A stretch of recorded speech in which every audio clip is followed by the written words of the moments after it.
Sibirski kivi je u usporedbi s običnim kivijom otporniji na niske temperature, ima manji plod, ali su plodovi uglavnom ukusniji i slađi.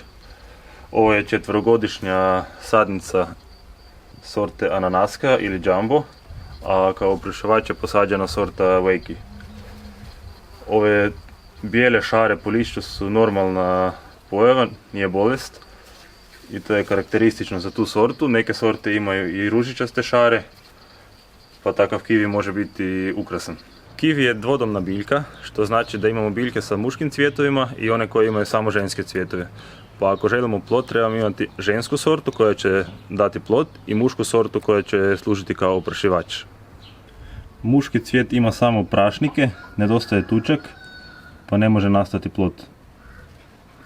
Cvjetovi na ženskoj biljci imaju i tučak, ovo ovdje na sredini, bijelo, i prašnike okolo, ali prašniki na ovoj sorti ne mogu oprašiti cvijet, pa je potreban oprašivač. Ovaj cvijet je već oprašeni, latice su otpali i počeo je rasti plod.